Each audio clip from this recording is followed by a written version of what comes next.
कौन ब्रह्मा का पिता है, कौन विष्णु की मां, शंकर का दादा कौन है, हमको दे बता। ये जानने के लिए कृपया सुनिए जगत गुरु तत्वदर्शी संत रामपाल जी महाराज के अमृत वचन सर्व पवित्र धर्मों के पवित्र शास्त्रों के आधार पर।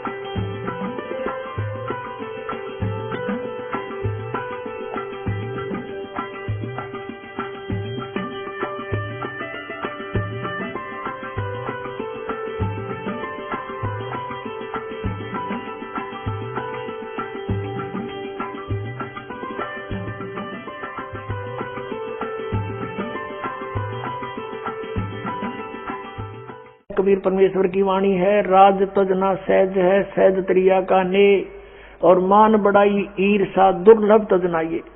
अरे इनके तजे बिना भगवान मिले नहीं। भगत होकर के ऐसी ईर्षा करें तो कहते फिर परमात्मा निकट नहीं आता। अब उसने फिर क्या स्कीम बनाई कि भाई मुसलमानों यो जादू जंत्र जानता है, राजा लिया बैका, इसकी एक परीक्षा और लेते हैं। क्या पहले कुएं होते थे 200, 150, 200 फुट गहरे, और उस गहरे कुएं में क्या होता है कि उसमें पानी नहीं होता, और उसमें एक ऐसा बन जाता है वो दरार सा, उसका पता नहीं वो कितना गहरा और अलग से होता है। उन्होंने स्कीम बनाई मुसलमानों ने मिलकर के कि भाई इसको गहरे कुएं में डाल के ऊपर से छड़े कांटेदार झाड़ियां मट्टी कंकर भर देंगे उसको, हैं, और ये कहो कि अगर इसमें जीवित पा गया तो मान लेंगे खुदा है। अब वो फिर 5-10 व्यक्ति मौजी से गए और कहा हम एक परीक्षा और लेंगे। ये परमात्मा के सामने रखी गई अर्ज। परमात्मा ने कहा राजन इनको करने दो जो करेंगे, इन्होंने मुझे मारना है मार लेंगे, कोई बात नहीं। आज्ञा हुई, पकड़ के भगवान को कबीर जी को उठाकर गहरे कुएं में डाल दिया, पटक दिया। ऊपर से मंड के सारे हजारों की संख्या में जो उसके चेले चपटे थे सेक तकी के, कोई झाड़ी लाकर गिरा है, कोई उसमें माटी कांकर गोबर अड़ंगा सब कुछ ठोक दिया ऊपर दाई, और हाथ पैर मुंह धो गए। सेक तकी गया सिकंदर लोधी के पास के कर दिया काम तेरे उस अल्लाह का, दबा दिया मिट्टी में। अब सिकंदर लोधी थोड़ी सी देर पहले कमरे से आया था, प्रणाम करके बाहर ही निकला था, तभी वो आ गए थे। कहने लगे किसके विषय में बातें कर रहे हो? कि उस कबीर अल्लाह के बारे में जिसको तू कबीर खुदा कह रहा था, उसको घेरे में डाल दिया, खत्म कर दिया। अब वो खत्म है। सिकंदर लोधी ने कहा किसके बारे में? वो बैठे कमरे में, आजो दिखाऊं। अब जाकर देखा वो बैठे परमात्मा। बोलो सतगुरुदेव।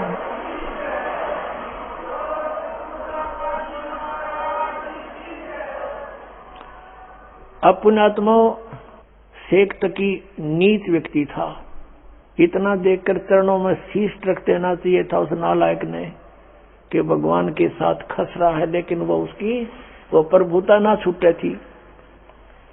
कुछ दिनों के बाद कुछ तुरंत ही उसने ये परीक्षाएं ली। फिर कहा कि देखो भाई मुसलमानों, एक परीक्षा और ले लो। क्या? कि मेरी लड़की कब्र में दबा रखी है हमने, अगर उसको जीवित कर देगा तो मान लेंगे ये कुछ करामात रखता है। सबने स्वीकृति दे दी, क्योंकि भोले भाले व्यक्ति इन गुरुओं के बंधे रहे हैं, ये श्रद्धालु, चाहिए कुछ भी कराओ उनसे। उन्होंने फिर जाके कंडीशन रख दी राजा के सामने। राजा ने रख दी कबीर साहब के सामने कि भगवान ये एक और पंगा पा दिया इन्होंने। अब मालिक तो गए इसलिए थे कि किसी प्रकार मेरे बच्चे मुझे पहचान ले, किसी तरह पहचान ले मुझे। परमात्मा ने कहा कह दो इनको, तीसरा दिन रख दो। दिन निर्धारित कर दिया कि उस दिन इस समय उस लड़की को जीवित करेंगे और आसपास मुनादी करवा दो राजा। अब राजा ने आस पास नगरों में गांवों में मुनादी करवा दी, ढिंढोरा पिटवा दिया, अनाउंसमेंट करवा दी कि ऐसे ऐसे मृत लड़की को जीवित करेगा कबीर परमेश्वर आए हुए हैं। शेख तकी की लड़की कब्र में दबी हुई है, मृत्यु को प्राप्त हो चुकी है कई दिनों से। अब वहां जाकर हजारों की संख्या में, कई हजारों की संख्या में 20, 30, 50 हजार व्यक्ति इकट्ठे हो गए। कब्र को फुड़वा दिया गया। परमेश्वर कबीर जी ने कहा कि शेख तकी अब तू कर ले अपने जंतर मंत्र, कहीं फेर के मैं कर दूं और जिंदा जीवित कर देता। तो उपस्थित सभी व्यक्तियों ने कहा कि भगवान अगर इसके पास कोई शक्ति होती तो अपने बच्चे को कौन मरने देता, ये तो पहले ही कर लेता, ये इसके पास कुछ नहीं है, आप करके दिखाओ। तो परमेश्वर ने कहा कि हे शेख तकी की बेटी जीवित हो जा। लड़की जीवित नहीं हुई। फिर कहा कि शेख तकी की बेटी जीवित हो जा। लड़की जीवित नहीं हुई। शेख तकी ने नाचना कूदना भंगड़ा पाना शुरू कर दिया। देखा चोर की चोरी पकड़ी गई, देखा मुर्दे कभी जीवित होते हैं, झूठा है कपटी है। अपनी बेटी के जीवित ना होने का गम नहीं, कबीर साहब के हारने की खुशी मना रहा वो मूड। परमात्मा ने तीसरी बार फिर कहा, फिर भी नहीं हुई।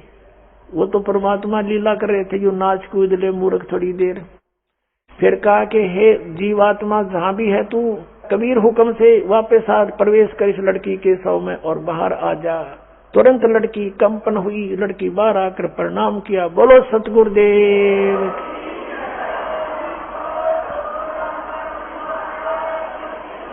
बंदी छोड़ कबीर परमेश्वर जी की जय हो। अब वो शेख तकी दुष्ट नहीं माना।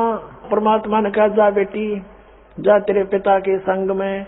तो लड़की को चेतना दे दी दाता ने अपने पिछले संस्कारों की और कहा कि ए दुनिया वालों मेरी फरियाद सुनो।